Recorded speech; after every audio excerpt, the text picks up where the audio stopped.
Welcome back नाजरीन। गोजरा की फजा आज भी खून की बू और आंसुओं की नमी से बोझल है। वो बेटी जो मासूम बच्चों को उम्र भर की माजूरी से बचाने के लिए पोलियो टीम का हिस्सा बनी, खुद दरिंदगी का शिकार हो गए। 20 साल नाजुक उम्र की दोशीजा जो उम्मीदों के चिराग रोशन कर रही थी, सफाक दरिंदों ने उसे अगवा किया, नशावर गोलियां खिलाई, अपनी हवस का निशाना बनाया और फिर जिंदगी छीनकर लाश वीरान वादियों में फेंक दी। जी नाज़रीन, जुर्म की अंधेरी, भयानक और खौफनाक दुनिया से आज हम जो एक कहानी लेके आए हैं वो एक ऐसी दर्दनाक कहानी है जिससे इंसानियत की रूह काम जाती है। इंसानियत की रूह काम जाती है। इंसानियत के जो दिल रखने वाले अफराद हैं उनके दिल झंझोड़े जाते हैं। आज की कहानी के अंदर एक ऐसी दास्तान है जो कि सुनने वालों के रोंगटे खड़े कर देगी। गुजरात जो है ये पाकिस्तान के सूबा पंजाब और जिला टोबा टिक्स की तहसील है।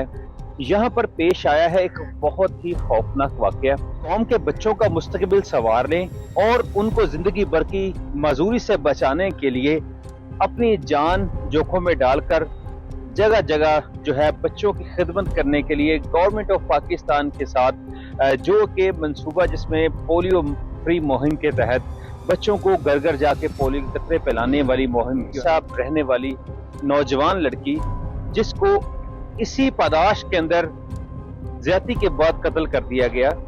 इस जो सारी दास्तान में जो चीजें सामने आती हैं उनमें जो इंकशाफात हैं वो हम आपके सामने लेके आते हैं।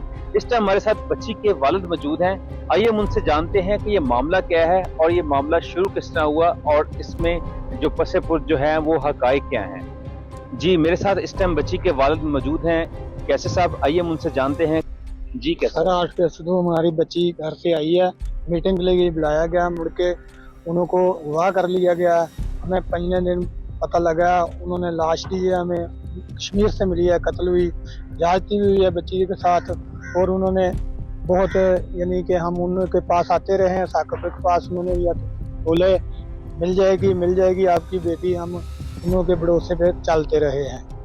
अच्छा, ये बताइएगा कि ये बच्ची, आपका कहना ये है कि 8 अगस्त को आपकी बच्ची घर से निकली है, उसके बाद क्या मामला पेश आया? घर से निकली है, मुड़ के मिली नहीं है जी, उन्होंने अगवा कर लिए। फोन करते हैं, फोन मिला ही नहीं, उनका नंबर बंद कर दिए हैं। तो हमें तो 5वें दिन पता लगा, 11 बजे उनकी उधर से फोन आया, पुलिस वालों ने किया भी आपकी बच्ची इधर मर गई है, यहां दी गई है। तो हमें यही दिलासे देता रहा कि बच्ची आ जाएगी, घर नहीं।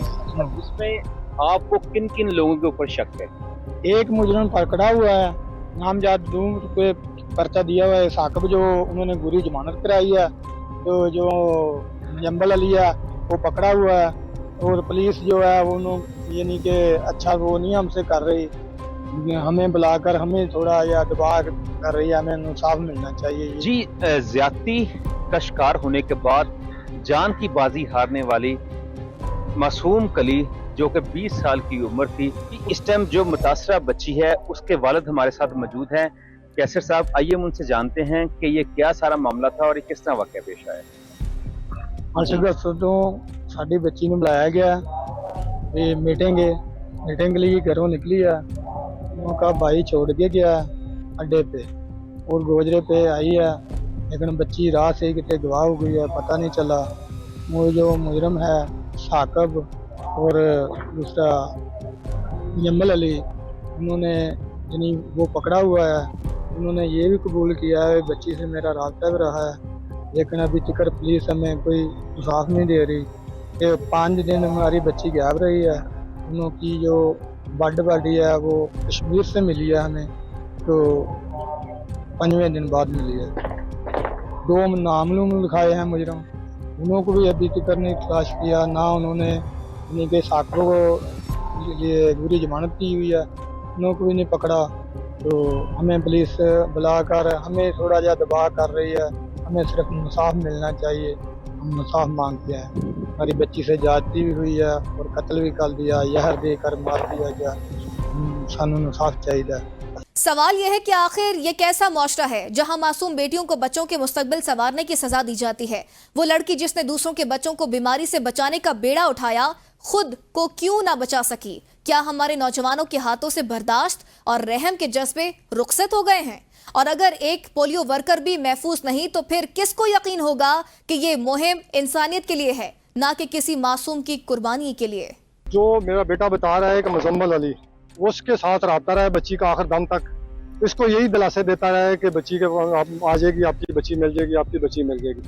जब 12 तारीख हुई है तो बच्ची का हमें बाग से कश्मीर, आज़ाद कश्मीर बाग, वहाँ से फ़ोन आया हुआ कि आपकी बच्ची की डेथ हो गई है। तो जब हमने उस SHO से रब्ता किया है, उसने बताया कि रिक्शे वाला जो है वो उस लड़की को हॉस्पिटल में लेकर आया, डिस्ट्रिक्ट हॉस्पिटल बाग। वहाँ पे हमें उससे कॉल आई है कि आपकी बच्ची की डेथ हो चुकी है। तो वहाँ हमने कोशिश की है कि उधर से जाके बच्ची की लाश लेकर आए। जब हम बच्ची वहाँ पहुँचे हैं तो बच्ची उस वक्त डेथ हो चुकी। तो हमें उन्होंने पोस्टमार्टम के बाद बच्ची की लाश हमारे हवाले की। ये हमारे पास डॉक्यूमेंट बच्ची के हैं जो हमें डिस्ट्रिक्ट हॉस्पिटल वालों ने डॉक्यूमेंट दिए हैं कि बच्ची को जहर दिया गया। जब बच्ची को जहर दिया गया उसके बाद बच्ची की लाश जो है वो डेथ हुई। हमारी बच्ची को बुलाया गया मीटिंग के लिए, वो घर से 7:30 बजे चली गई। उसके बाद हम उनसे रब्ता करते रहे, हमें कोई उनके साथ रब्ता नहीं हुआ हमारा। और 5 दिन बाद हमें पता चला कि बच्ची की डेथ हो चुकी है। हमें फ़ोन आया आज़ाद कश्मीर से, हॉस्पिटल से, हमारी बच्ची के साथ ज़्यादती हुई है और उसे जहर देकर मारा गया। एक मुजरिम पकड़ा हुआ है और दूसरे ने अपनी ज़मानत कराई हुई है। 2 अफराद जो है उनको पुलिस पकड़ नहीं रही और हमें इंसाफ चाहिए। और ऊपर से पुलिस ये कह रही है कि वो बेगुनाह है जो पकड़े हुए हैं, हम बेफजूल उनको फांसी पे लटका दें। हमें इंसाफ चाहिए, हमारी बच्ची का कत्ल हुआ है, हमें इंसाफ चाहिए। हमें वज़ीर आला पंजाब से मरियम नवाज से हमारी दरख्वास्त है कि हमारी बच्ची को इंसाफ चाहिए। सोचने की बात है कि वो बेटी जो दूसरों के बच्चों को मासूरी से बचाने के लिए घर घर जा रही थी, खुद अपनी इज्जत और जान क्यों ना बचा सकी? आखिर ये दरिंदा सिर्फ लड़के किस हौसले के साथ ऐसी संगीन वारदातें करते हैं? क्या उन्हें कानून से कोई खौफ नहीं रहा? और अगर माशरे में ऐसी बेटियां गैर महफूज हैं तो फिर हमारी आने वाली नस्लें किस आस पर अपने कल का ख्वाब देखेंगी? टीना तकरीबन 7:30 बजे घर से गई है। उसके बाद हमारी बच्ची को किडनैप कर लिया गया है। हमने बच्ची से बहुत रब्ता करने की कोशिश की है लेकिन हमारी बच्ची से कोई रब्ता नहीं हुआ। हमारी बच्ची के नंबर बंद जा रहे हैं। वालिदैन बहुत परेशान होकर जो उनके सामने उन्होंने मीटिंग के लिए बुलाया है उसके पास गए हैं। उन्होंने बहुत दिलासा दिया है, कहा कि हमारी मीडिया में अप्रोच है, हम आपकी बच्ची आपकी ढूंढ के देंगे, 24 घंटे के अंदर अंदर आपको आपकी बच्ची मिल जाएगी। हम उसी के आसरे पे 2 से 3 दिन बस यही इंतज़ार करते रहे कि हमारी बच्ची अभी भी आ जाएगी, अभी बच्ची से कोई ना कोई रब्ता हो जाएगा, लेकिन हमारी बच्ची से हमारा कोई रब्ता नहीं हो पाया।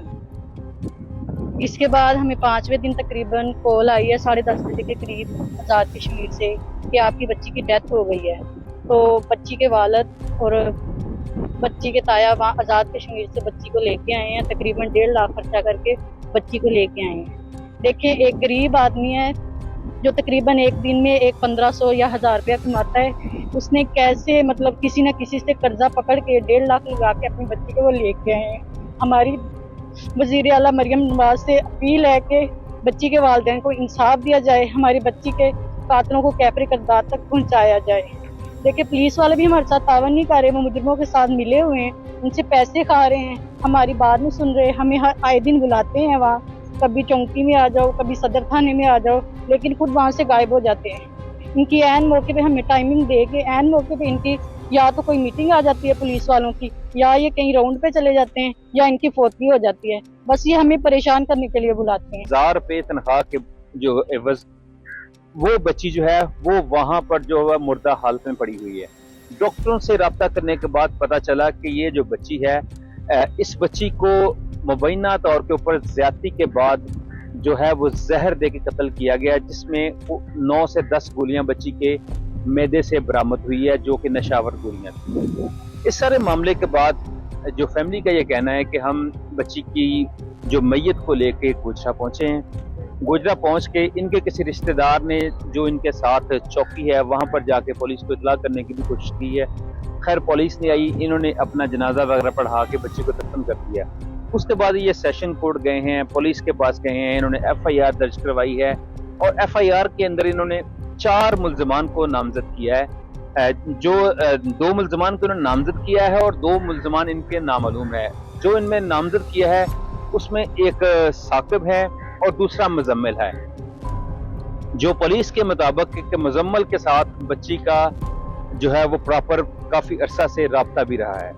तो इस सारे मामले के बाद पुलिस ने मुजम्मल को गिरफ्तार कर लिया है और फैमिली का ये कहना है कि साकिब को गिरफ्तार नहीं किया गया और जो 2 नामालूम मुल्ज़मान हैं उनको भी गिरफ्तार नहीं किया गया।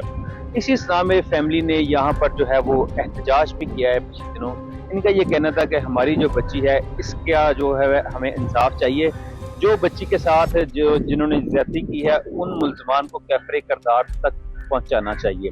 नाज़रीन, ये जो जुर्म की घिनौनी जो ये वारदातें हैं, ये हमारी जो है ये एक नौजवान नस्ल के ऊपर, हमारी कौम के ऊपर ये एक ऐसा अलमिया और ये ऐसा सवालिया निशान है जिसका हल होना जरूरी है कि प्रॉपर इन्वेस्टिगेशन होनी चाहिए। इन्वेस्टिगेशन होने के बाद जो मुल्ज़मान है उनको करार वाकई सजा देनी चाहिए। ये सवाल आज भी जिंदा है कि आखिर कब तक बेटियां यूं दरिंदगी का शिकार होती रहेंगी। पुलिस और अदलिया के कमजोर निजाम का फायदा उठाकर कब तक ताकतवर लोग मासूम जानों से खेलते रहेंगे। अगर पोलियो टीम जैसी रियासती जिम्मेदारी निभाने वाली लड़की भी तहफ़्फ़ुज़ हासिल नहीं कर सकती तो फिर किसको उम्मीद दिलाई जाए कि वो महफूज है। इंसाफ में ताखीर सिर्फ मुतासा खानदान के जख्म गहरे नहीं करती बल्कि पूरे मुआशरे के एतमाद को कत्ल कर देती है। अब फैसला इदारों को करना है कि वो इस जुर्म को मिसाल बनाते हैं या इसे भी फाइलों के ढेर में दफन कर दिया जाएगा। नाज़रीन, यहाँ लेंगे एक ब्रेक और ब्रेक के बाद फिर हाजिर होंगे, तो हमारे साथ ही रहेगा क्योंकि जुर्म कहानी अभी बाकी है।